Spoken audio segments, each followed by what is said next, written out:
being completely sober,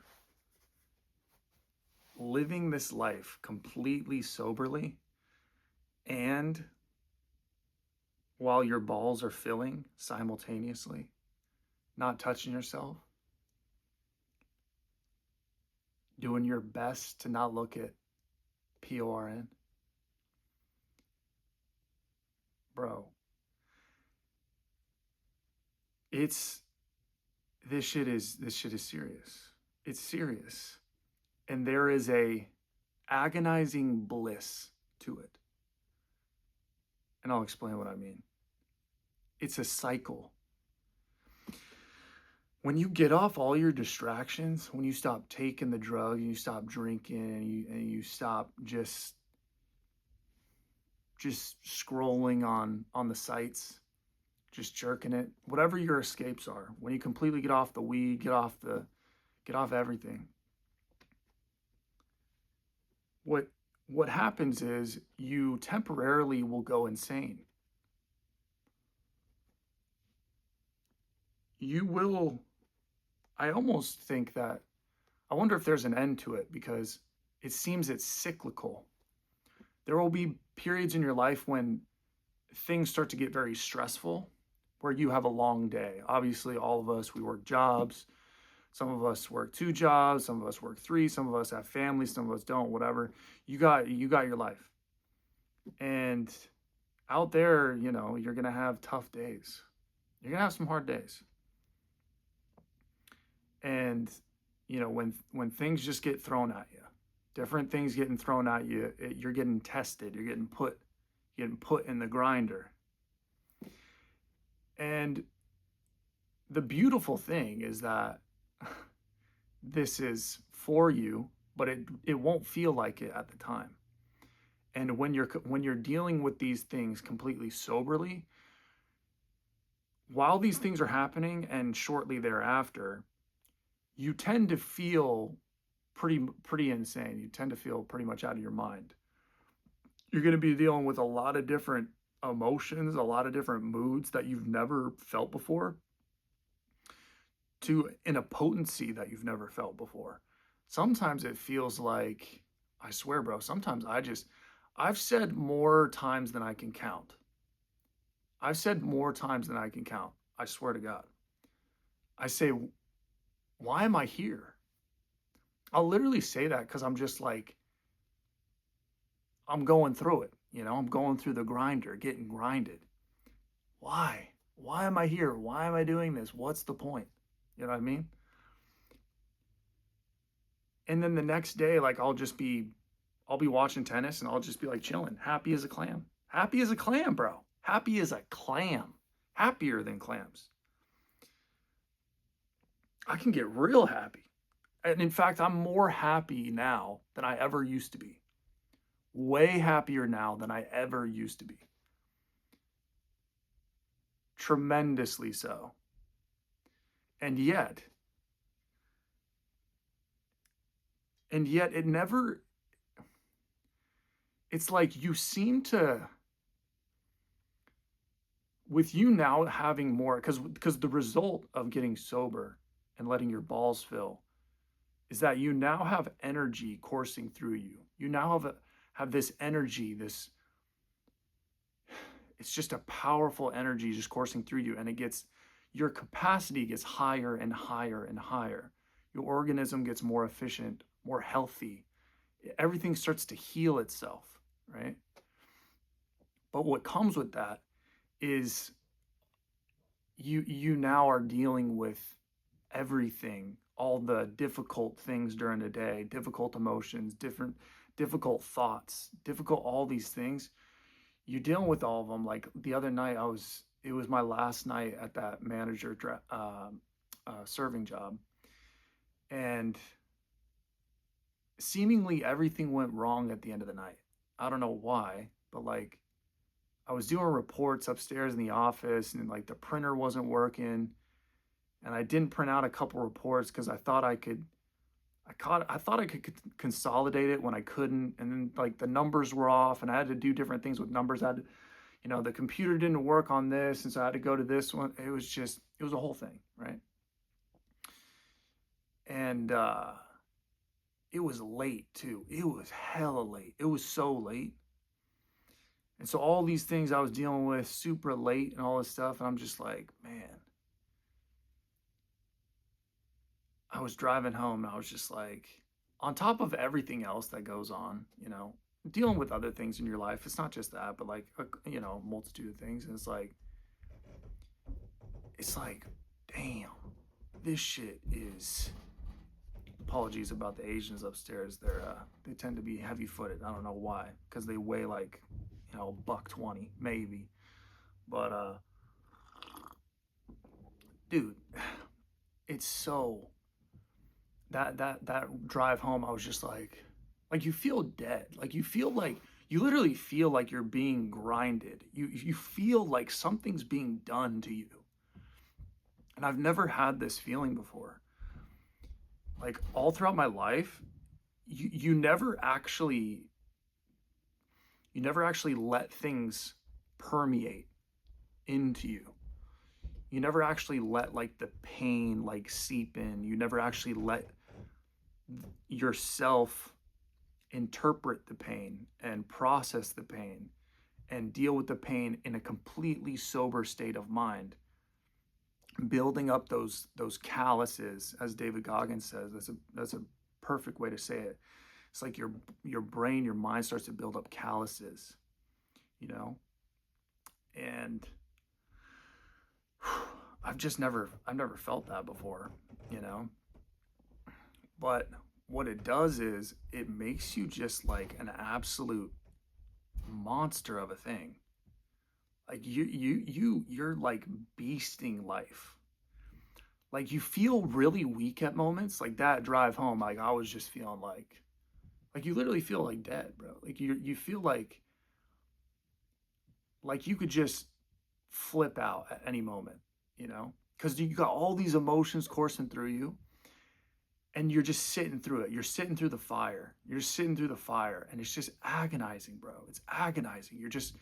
All you want to do is like get a 6-pack on the way home, or, get a pack of Zyn and just throw like 3 in your mouth, or, pull off to the side of the road and like jerk off 3 times as some sights or something like that. It's not that serious. I would wait until I got home, obviously.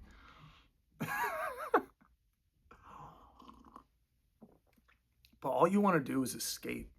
All you want to do is escape how you're feeling. But it's important.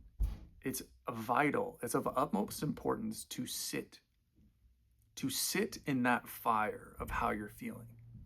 At your lowest moments, at your very lowest, when the shit's hitting the fan out there, when you're having your worst day or your worst days, when life's really kicking the shit out of you, why don't you just sit with it? Sit with it. Sit through it. Don't take the edge off. Don't take a load off. Don't take the edge off. Just sit in it. Sit in that fire and let it just torture you. And it's going to feel like torture. It does feel like torture. More times than I can count, man, I've said, why? Like, why am I here? Why am I doing this? This is just, it seems pointless.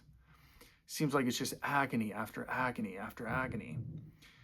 But then, like I said, you build up calluses where it's just like, I don't know what they're doing up there, bro. It's just ridiculous. It's ridiculous. What are you adding on to the house right now at 5 p.m.? So heavy-footed. It's like they got iron shoes on or something. But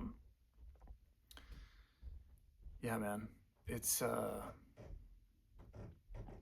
lost my train of thought. This is these damn Asians.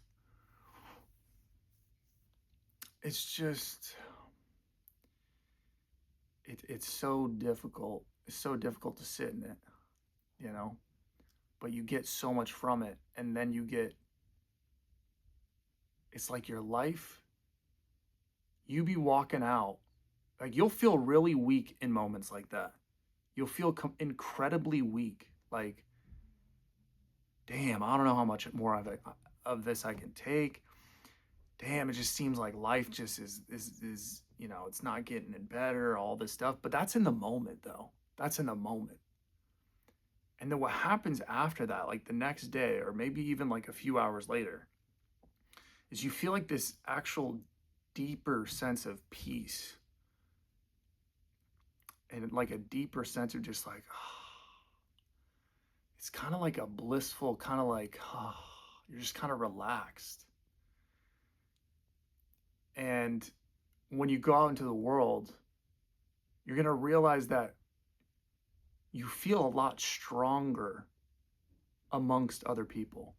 You now have something behind your eyes. You have something built into you that's real now. You're no longer faking it around other people.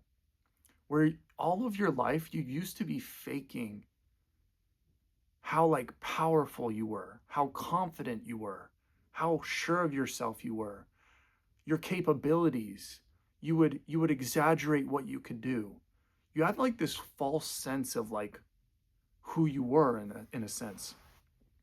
And you would be trying to fake it for other people, but really that most people could just see right through you. People have this psychic sort of sense of, you know, okay, you're low energy, you're not tested, you're distracting yourself every night, so you're not letting life mold you. You're not a man that's let life mold you. You're just kind of you're running all the time, and you're kind of just you're running from who you are, and you just kind of want to believe that you're better than you really are. You don't want to sit in the pain. You don't want to deal with the pain. You don't want to deal with your mind.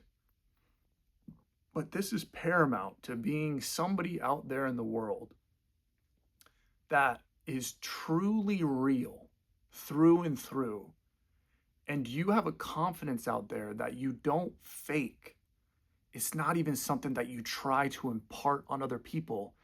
It's a confidence that emits from you without you even trying, and they feel it. Other people feel it without you even trying to do anything. It's like you'll walk in some rooms, you'll be with certain people, especially if they're not people that are on your level. There are some people that are on your level, and there's a mutual understanding there, and they're like, and you see it too, and you guys can maybe have a decent interaction. But most people out there, 80 to 90% of people out there, are escaping in some sort of way. They're deeply traumatized. They're running from their pain. They're running from life. They're very low energy, extremely low energy, on the borderline of dead, I swear. And they're in survival mode. And so when you come around these people, just expect that a lot of people are going to be shook up. They're just going to be like, oh, fuck. Even people that are doing financially better than you, people that have higher status than you, people who are maybe more famous than you, people who are all this stuff, they're going to, you come in the room and they're acting like like they kind of want to stay away, stay out of your way, that they kind of don't want to lock eyes with you. They can't stand toe to toe with you and look you in the eye and have a conversation with you. They don't have that. And I'm not saying that I'm like, obviously we're all work in progresses. All of us men, we are work in progresses. But the ideal should be to, let this life, go out into the fire every single day. Just let the fire kill you out there. Just let it burn you up every single day that you step outside your front door. And you'll die.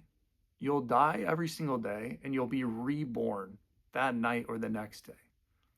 And there'll be something in you that wasn't there the day before. And maybe there's something that is gone. Maybe you had to lose something. Maybe you had some shittiness, some things that were, what do you call it when, it's slowing you down in water. Got to let it go, got to let it go. It's slowing you down, And this is the process, man. This is the ultimate process. This is where it is. And whatever comes of this, whatever comes of you choosing every single day to let your balls fill, being sexually disciplined, at least, right? You don't have to I'm not like oh, you can never release ever again. That's unrealistic. Unrealistic. But just work to have more and more sexual discipline. Let your balls fill for longer and longer. Get that lust under control. Don't partake in the weed and the nicotine and the alcohol and all these escapes that everybody's doing, and surfing the phone, mindless scrolling, all that stuff. This is the process. This is what's going to make men again. We don't have men out here, bro. I don't see a lot of like men in my eyes. What I imagine men to be is magnificent. When I think of men, I think of like they are masters of their universes. Whatever, however big your circle is, you are a master of it. You are impressive when you walk in rooms. People respect you. Women defer to you. Women look at you in deferential awe and admiration, and they just want to serve you. They want to be with you. That is the picture that I have of men. And I just don't see that today. I don't see that anywhere today. And first, I want to see it in myself, you know, and I also want to see it in other men.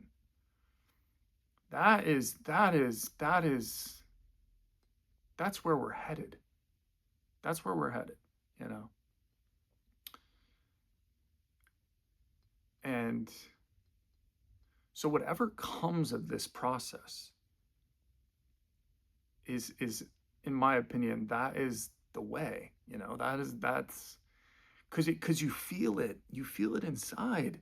You feel the power. You feel the openness.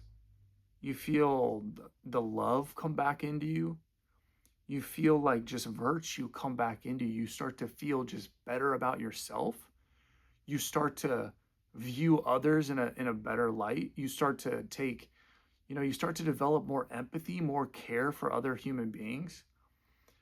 It's an all-around process. When while you're still, you know, you got this sort of cold, you know, calculating edge to you, and you see through the BS. You see through other people's BS. You see through people. You see through women. This is what I think men should be. We should be like, you know, moral, just good, like ideally just very good, capable of love, capable of care, but we're not falling in love. It's not a desperate need for women anymore. We take care of women. We understand them to a level that they possibly don't understand themselves. We understand what they need. We treat women like they're our daughters, more like. We take care of them. We do what's necessary. We do what we have to do. We show them how to be good. We show them how they can serve us. We show them that by serving us, they will feel good. That is how they bond to us, you know.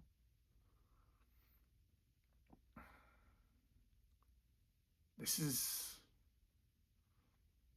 sort of the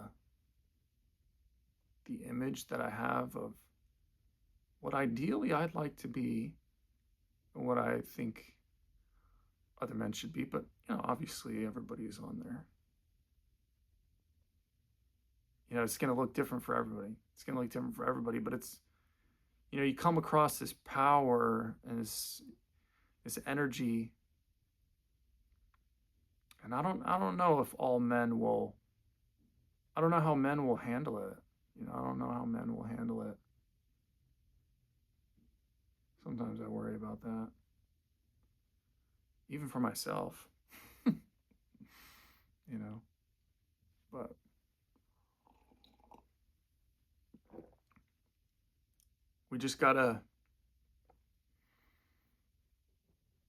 we gotta sit in the agonizing fire,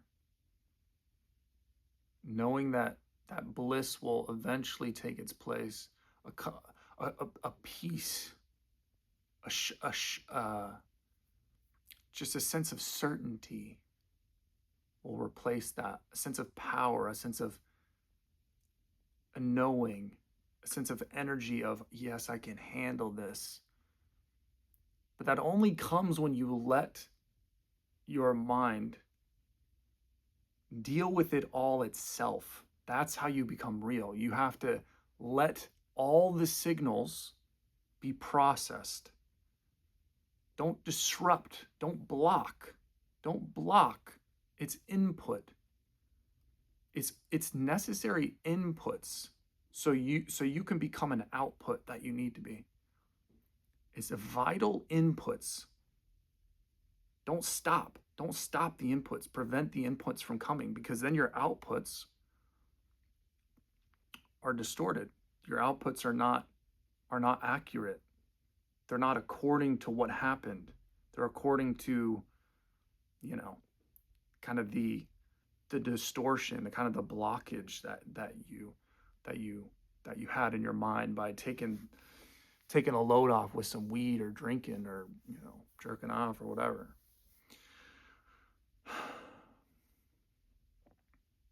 So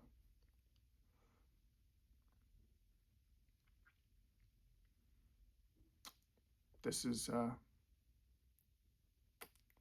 way. This is it. That's it. That's the video.